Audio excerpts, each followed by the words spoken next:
everyone, and welcome back to Ancient History Jewelry Stories, your favorite niche history podcast where we are still discussing important women jewelers of the arts and crafts movement. That's right, this is now the third episode on the topic, and it will not be the last. If you are coming in blind and you have not listened to parts 1 and 2 of this series, I highly recommend that you stop what you're doing, pause right here, and go back and start from the beginning, because I will not be offering context and explanations for things that I already covered in the first 2 episodes. So if you'd like a background primer on what the arts and crafts movement actually was, please go back and start with episode 1. Hopefully you either listened to the first 2 episodes when they came out, or you took my advice and you stopped what you were doing, went back and listened to them before continuing this one, because that means I can keep the intro nice and brief.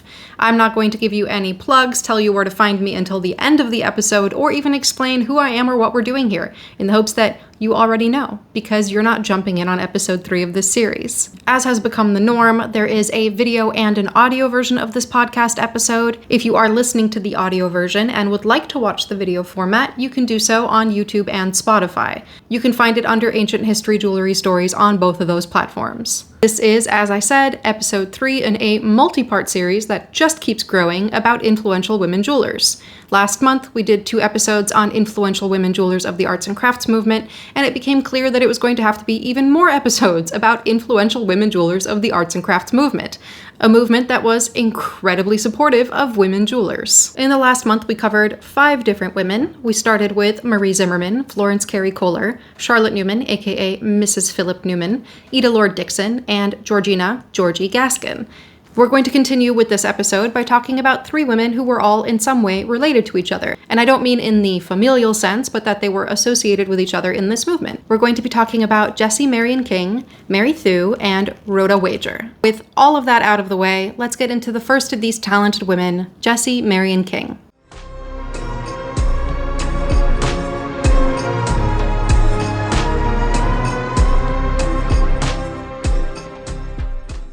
Jessie Marion King was born on March 20th, 1875 in Bearsden, Dunbartonshire, Scotland. I am sure I am probably pronouncing all of those words incorrectly. If so, please let me know in the comments. Jessie's father was a minister of the Church of Scotland, and as a result, she had a strict religious education. Unlike some of the women we've talked about in the previous episodes, she was discouraged from becoming an artist. When she was very young, Jessie would hide drawings that she made in school for fear of her mother finding them and tearing them up. She found solace in the family housekeeper, Mary McNabb, who was a formative influence and who Jessie considered a second mother. Mary McNabb seems to have had a major influence on Jessie's spiritual beliefs, telling her stories about Scottish folklore and mythology, including tales of fairies. I found it interesting that this was included in Jessie's Wikipedia page, but apparently she had a spiritual experience as a teenager, where she fell asleep on a hillside in Argyll and felt the touch of fairies. Apparently she continued to believe in fairies for the rest of her life. Despite her parents discouraging her from pursuing a career in the arts, Jessie began training as an art teacher in 1891 at Queen Margaret College in Glasgow. In 1892, she entered the Glasgow School of Art, where she went on to receive numerous awards for her work as a student. Although we are talking about Jessie in the context of her jewelry designs, she was a multifaceted and multi-talented artist who is most known for her illustrations. It's likely that the awards she received while in school were for her illustrations and fine art. While most of her early works were illustrations, she did also write books, and soon would go on to become a very skilled jewelry designer. We've talked about a number of women in these past episodes who were jewelry designers as well as metalsmiths, although in this case, Jessie was not at the bench herself. She did not fabricate the jewelry she designed. Jessie would make a grand tour of Germany and Italy in 1902 and came back very inspired by the works of Botticelli. She became a committee member of the Glasgow Society of Artists in 1903 and a member of the Glasgow Society of Lady Artists in 1905. She also continued to teach until her marriage to fellow artist Ernest Archibald Taylor in 1908. They were engaged for 10 years before getting married, which I think would have been kind of unusual at the time. But as I've learned about Jessie Marion King, a lot of what she did would have been considered very unusual for the time. She was truly a woman who decided that she was going to be an individual, regardless of whatever the social costs might be, but it did seem like she ran in just the right social circles for none of these things to seem completely out of the ordinary. Ernest, professionally known as E.A. Taylor, was a multifaceted artist himself. He was an oil painter, watercolorist, etcher, designer of furniture, interiors, and stained glass. So it seems like he and Jessie were the perfect match. And in keeping with the theme of doing things her own way, Jessie chose to keep her maiden name. As someone who has also chosen to keep their maiden name, although that is far less unusual now than it would have been in 1908, I applaud Jessie's decision to maintain the sense of identity at a time when keeping her maiden name might have caused quite a bit of scorn and probably gossip from her contemporaries. Although it does seem like the company that Jessie kept and the friends that she had would not have thought this an unusual choice for her. In 1910, Jessie and Ernest moved to Paris, where he had gained a professorship at Ernest Percival Tudor Hart's Studios, and by 1911, Jessie and Ernest had opened their own school in Paris, the Schilling Atelier. Although we are talking about women who were influential jewelers of the arts and crafts movement, Jessie Marion King is somebody who transcends pure arts and crafts design. Her work is a combination of arts and crafts and Art Nouveau, movements that some people will argue are closely related and that others will argue have nothing to do with each other. And a lot of the work that she did during her time in Paris is considered to be some of the founding design work of the Art Deco movement. As we look at some of her jewelry, we will be able to see some of these burgeoning ideas and how some of the simplicity and geometric motifs of the early Art Deco movement were showing up in her own work. World War I meant that Jessie and her family, because at this time they had had a daughter, had to move back to Scotland, and they returned to settle in Kirkcudbright, which, again, I'm probably saying wrong, in a house known as Greengate, which Jessie bought before she was married. Again, very unusual for the time, and I cannot help but love Jessie's independence. At Greengate, Jessie and Ernest gathered artists around them in an artists' colony, which was known as the Greengate Close Coterie. Friends and visiting artists would come to stay in the cottages located in the alley behind the Greengate house, and these cottages were named for the colors of their doors. Jessie is considered one of the Glasgow Girls, who was a group of female artists and designers, which included Jessie, of course, Mary Thew, who we're going to talk about next, the sisters Margaret and Frances MacDonald, Bessie McNichol, and Helen Paxton Brown. Not all jewelry designers, but all incredibly talented and influential artists. In fact, the sisters Margaret and Frances MacDonald are credited with being two of the artists who helped launch the Art Nouveau style. Jessie would continue to live in Greengate for the rest of her life, eventually passing away on August 3rd, 1949. One of my favorite tidbits that I came across when researching Jessie's life is that she was described as an eccentric who dressed flamboyantly and had a fondness for wide-brimmed hats and buckled shoes, two things that had fallen out of style long before she was wearing them. There are also quotes from people who knew her in her childhood who recounted how they would see Jessie flying down the street on her bicycle wearing her wide-brimmed hats and her crazy shoes, and that many people considered her to be a witch. All in all, it sounds like Jessie is someone who I would have loved to be friends with, and it is no surprise that she's the sort of person that other artists gravitated towards. So now let's talk about the jewelry. In the past 2 episodes, we've talked about women who were both jewelry designers and metalsmiths, women who both came up with the designs for their work and then fabricated those pieces at their benches. Jessie Marion King, however, was not a metalsmith. She was, however, an incredibly talented jewelry designer, and the majority of her designs were made for the luxury department store Liberty. Liberty, which opened in 1875, is known for its close connection to art and culture, as well as, of course, its floral print fabrics. Most people who are familiar with Liberty nowadays are probably going to be familiar with their beautiful, bold, colorful, floral printed fabrics. Liberty helped develop the Art Nouveau style through its support and encouragement of designers and artists, and was also integral in selling arts and crafts style jewelry and design. I did visit Liberty while I was in London. The building that it's in is absolutely worth a visit on its own. It's a beautiful Tudor-style construction built in the 1920s using parts from 2 different wooden ships. And of course today, they are no longer selling exquisite handcrafted Art Nouveau and arts and crafts design. They sell a lot of brands that you would expect to see in other high-end department stores, but there is still an entire floor devoted to their beautiful floral printed fabrics. It's very likely that Jessie started working with Liberty around 1900 when she started by designing wallpapers and fabrics, and shortly after the turn of the century, she was commissioned to design jewelry and silverwork for Liberty's Cymric range. As I've already mentioned, her work embodied both Art Nouveau and arts and crafts styles, and eventually you'd start to see what I would call very early Art Deco design as well. Like so many of her contemporaries crafting arts and crafts style jewelry, her work featured colored enamels, semi-precious and precious stones, and of course the ever-popular nature-inspired motif. Something that I find very interesting about Jessie's work is that there are a few motifs that seem to recur through every single one of her pieces. One of them is the lily of the valley, or three-pointed flower, and the other is the leaf or bud shape, almost always shown as symmetrical, sinuous vines. These motifs come back over and over and over again, whether it's in the purely arts and crafts style pieces, the more Art Nouveau style pieces, or the later starting to be Art Deco style pieces. The colors she seemed to use most often were blues and greens, which is not unusual for arts and crafts style jewelry, but she also seemed to heavily favor purple, which is a bold color for a woman who seemed to have very bold ideas. Because Jessie did not fabricate these pieces herself, and they were fabricated by the craftsmen working for Liberty, there is actually a really comprehensive record of the pieces that she designed for them. You can find dozens, if not hundreds, of Jessie King's designs for Liberty in their original catalogs. Not every artist is great at documenting their own work, so it's nice to know that Liberty has a full record of the pieces that Jessie designed. Although she may have been better known for her illustrations, her jewelry work definitely contributed quite a bit to the world of arts and crafts jewelry. So let's move on to the next jeweler we're talking about in this episode, a woman who was not only a contemporary of, but was close friends with Jessie King, Mary Thew.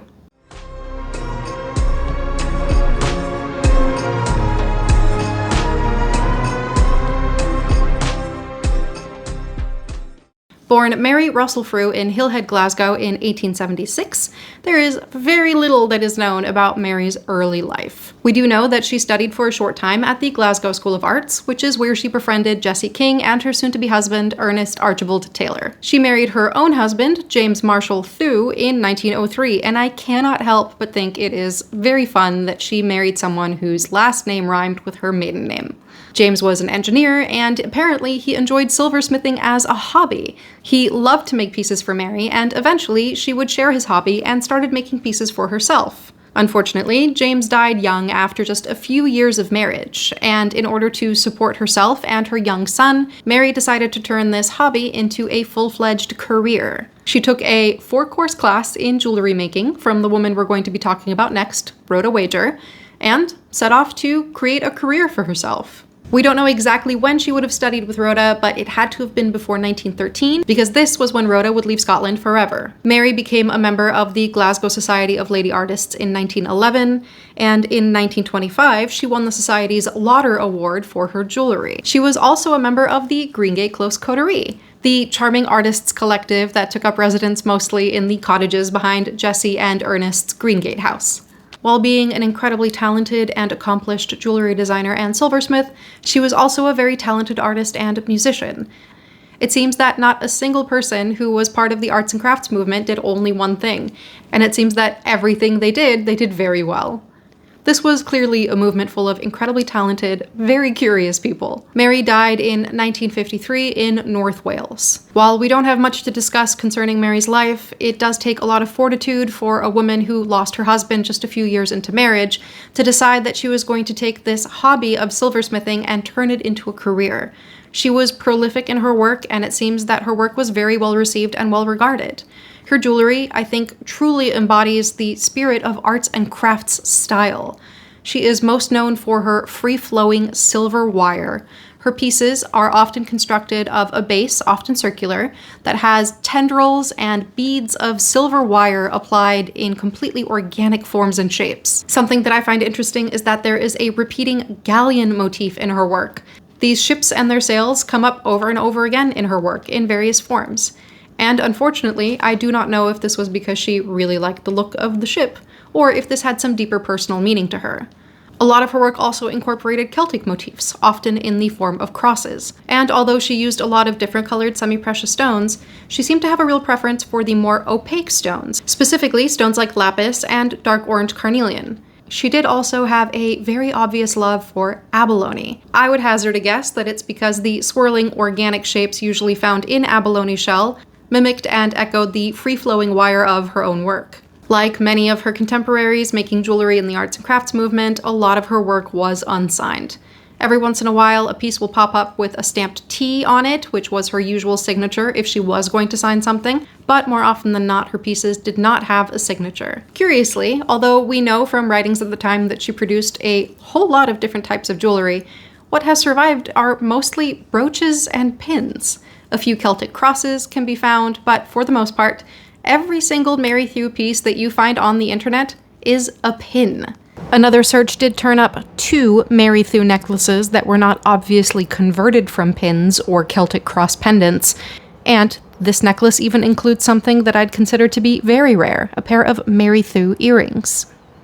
It's hard to say why the pins are the ones that have survived. Perhaps it has something to do with these being very recognizable as her work, since most of her work is unsigned. And I'd be willing to bet that there's quite a bit of Mary Thew's work out there that just hasn't been tied back to her. There's a quote about Mary at her bench from 1939. This was written by Nan Muirhead Moffat, who was a journalist at the time, and I always love hearing about how jewelers worked. The desk is surmounted by shelves from which hang the numerous tools required for this complicated craft. The jeweler sits on a high Windsor chair. Within easy reach are her bottle of sperm oil and sulfuric acid. I'm assuming the sperm oil is fuel for a lamp. Borax, a polishing lathe, a rolling machine, a vise, and a sandbag for hammering repoussé. There was a sketch included with this article, and the quote goes on to describe, "In the sketch, the artist is shown revolving a ring on a wire wig." I think this might be a typo for jig. "In a Bunsen burner flame, while she uses foot bellows. While working, she always wears a leather apron, and another is fixed under the desk to catch any jewels or pieces of metal which might be dropped." I think the sketch is particularly charming, even though we don't have any photos of Mary sitting at her bench like we do from some of the other jewelers we've discussed. It is a charming portrait of a woman concentrated on her work. Despite not knowing any more about Mary's life, and having, for whatever reason, mostly pins as examples of her finished pieces, it's clear that her work was distinct and different from many of her contemporaries. When you see a piece of Mary Thew's work, it is very obviously a piece of Mary Thew's work. Her work shares some similarities with that of other women we've discussed in previous episodes, and even more similarities with women we have not yet discussed, such as Sybil Dunlop and Doreen Rossiter, but for the most part, I think her design is incredibly distinctive. If I came across an unattributed Mary Thew piece in the wild, I feel fairly confident that I'd be able to identify it. As I keep saying, I wish we knew more about these women. Those are very meager crumbs to be able to discuss about a woman whose work was so distinctive, and I'm sure had an interesting and lovely friendship with Jessie King and the other artists of the Greengate Close coterie. And now we get to the last woman we're discussing in this episode, the woman who would teach Mary Thew her silversmithing skills, Rhoda Wager.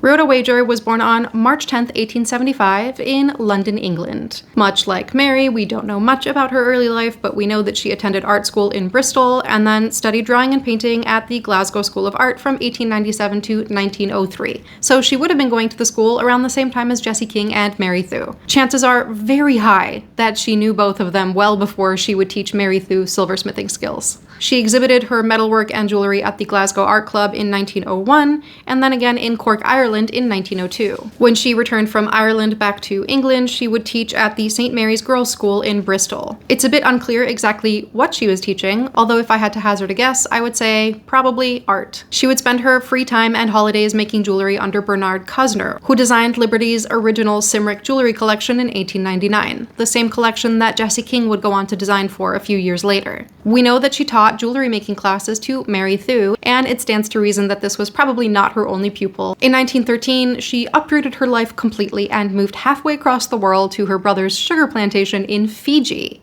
In 1918, she settled in Sydney, Australia, and resumed jewelry making. In 1920, at the age of 45, if I'm doing my math right, she married the 41-year-old widower, Percival George. Rhoda was a member of the Arts and Crafts Society of New South Wales and would become a member of the Melbourne and Brisbane societies, showing her work at their annual exhibitions. Her jewelry was displayed and sold on commission at the Farmer and Company Limited's department store, and she had her own studio, which had a display section, which attracted clients from nearby high-end hotels. Rhoda was eventually able to hire an assistant in her studio, and a few years later, her niece would join her. I'm going to assume that this is a daughter of the brother who lived in Fiji, because I can't imagine that a different niece would travel all the way from London to Australia to join her aunt. Rhoda retired in 1946, and it seems that she was an unbelievably industrious jeweler. Over 25 years, she produced about 12,000 pieces of jewelry, and she kept meticulous record of all of them in her sketchbooks. I had to do a little napkin math, but that's about 480 pieces of jewelry a year, and that is a shitload of jewelry. Of course she had to hire an assistant and eventually have her niece come over and help her. She was a jewelry producing machine. Rhoda moved to Queensland in 1951 and died in Brisbane in 1953. Of course, as you can imagine, because she made over 12,000 pieces in 25 years, there's a lot of her work floating around. And one of the hallmarks of her work is its simplicity. This is probably why she was able to produce so many pieces. She worked in both silver and gold. I would describe her work as incredibly graceful, and the focus is almost always on the gemstones. She obviously favored an oval cut stone. Almost all of her work has oval stones, and her favorite stones were yellow sapphires and opals, two stones which, luckily, are in abundance in Australia. Some of the best sapphires and the best opals in the world come from Australia. It's hard to know if she already had a love for opals when she lived in London. Quite a bit of Art Nouveau and arts and crafts jewelry does feature opals. And if she did, I can imagine that moving to Australia, where opals are in abundance, would have been like hitting the jackpot. Although her work was fairly simple in its design, it often included applied leaves and little beads or granules. Of course, as with almost all arts and crafts jewelry, there is an emphasis on the nature-inspired motif. She did also incorporate Australian motifs like gum tree leaves. A review of her work in 1925 states, "Her work is wrought from beginning to end. Each flower, stem, and leaf or berry is made separately and soldered on bit by bit." So, in a kind of simpler version of Georgie Gaskin's work that we discussed in the last episode, she would meticulously handcraft these little flowers, leaves, and berries, and apply them all onto her pieces one by one. She was still working during World War II, but she was restricted to making wedding and engagement rings at this time. I haven't found any diamond rings made by Rhoda, so I'm going to assume that she was making wedding and engagement rings with colored gems. Again, I'm sounding like a broken record. I really wish we knew more about Rhoda's life. A woman who produced over 12,000 pieces of jewelry in 25 years is a woman who had a tremendous work ethic and clearly loved what she did. Looking at her work, there's an obvious delight in the gems that she used, and I have to wonder, was making jewelry just a way for her to be able to work with the stones that she loved so much? I do know what it feels like to have a deep love for gemstones and how making jewelry can be a sort of enabling gateway to collecting more of them than you know what to do with.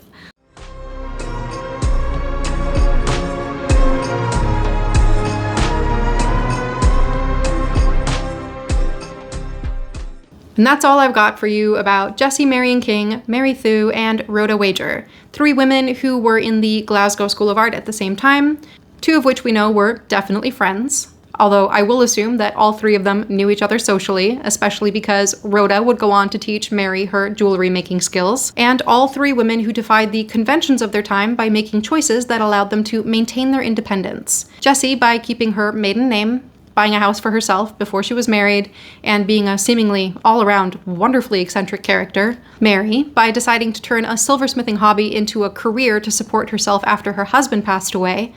And Rhoda, who moved halfway across the world and then got married at 45. All things that would have been at least slightly shocking at the time. But as I've learned, not a single woman who was an influential part of the arts and crafts movement could have been considered a shrinking violet.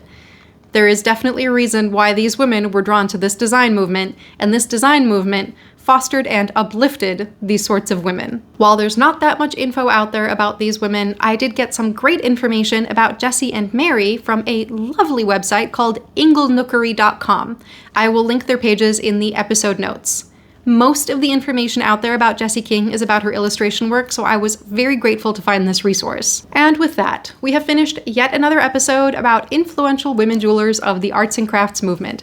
I still have quite a list to get through, and I only have one episode left to devote to these women before I move on to the influential women jewelers of later in the 20th century. Right now, my list still consists of May Morris, Amy Sandheim, Ernestine Mills, Sybil Dunlop, Doreen Nossiter, and Phoebe Triquare. I have learned that some of these women have absolutely zero information available about them online, so what the last episode of this series is probably going to look like is an exploration of the ones who we do know about, which is going to be mostly May Morris, Ernestine Mills, and Sybil Dunlop, and then just a little conversation about the works of the ones that we don't have any information about.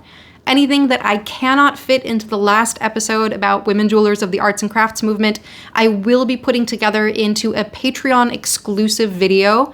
If there is anything that I can't fit or any jewelers that I find after the fact, because really I can't keep squeezing them in here, I will put it on Patreon, along with photos and videos of all of the pieces by these women that I was able to see when I was in London. I saw quite a few pieces at the Victoria and Albert Museum in the Permanent Jewellery Gallery. Which brings me to the only bit of advertising that I do on this podcast, my plugs. If you find value in what I do, if you enjoy watching my videos or listening to or watching my podcasts, and you would like to help support me in continuing to do this, you can join me on Patreon. There are a few different tiers of membership, which include different benefits, and the highest tier of membership allows you to request custom videos. There are polls for all of the tiers of paid membership for you to vote on for future videos and podcast topics. But if you join at the highest level of membership, you get to tell me what I should make a video about. Well, I realized while editing this podcast that I completely forgot to give the actual Patreon link. So you can find my Patreon at patreon.com/ancienthistoryyjewelrystories. If you would like to see my own jewelry work, the pieces that I make using mostly ancient techniques, you can find that at shopmoonhoney.com. If you would like some merch for this podcast, you can find that by going to shopmoonhoney.com and navigating to the Ancient History Jewelry Stories page. I am currently brainstorming some new tote bags, including one about how Queen Mary of Teck was very likely to steal your jewelry. And every once in a while, I do ask people what kind of merch they'd like to see, so leave me a comment if you have any fun ideas. If you'd like to watch my short videos, you can find those on Instagram, TikTok, and YouTube under moonhoney.jewelry, and on Facebook as just Moonhoney Jewelry. And of course, if you liked what you heard or watched, leave me a comment, a rating, a review, tell a friend, tell a family member.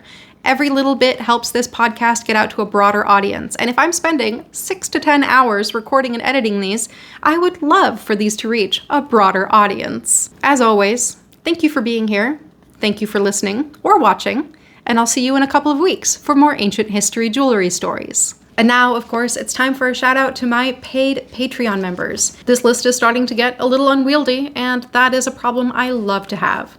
A huge thank you to all of you who have chosen to support me in this crazy jewelry venture. I love you from the bottom of my heart.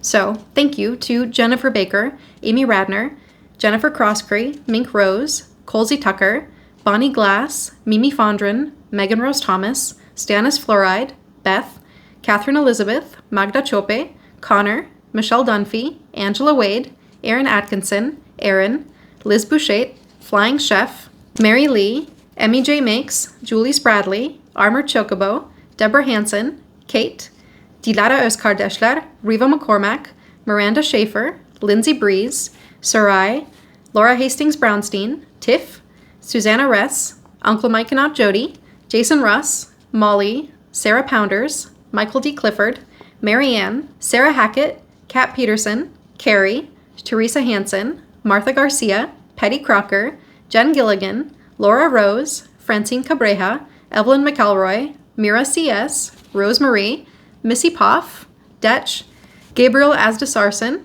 Jennifer Foster, Lindsay Reeple, Renee Ondine, Jessica Worthington, and Kathleen Pierce. Whoa, I'm out of breath. Of course, if I've mispronounced anyone's name, please let me know. I hate when people mispronounce mine, and I do not want to mispronounce yours. Thanks again for being a part of this.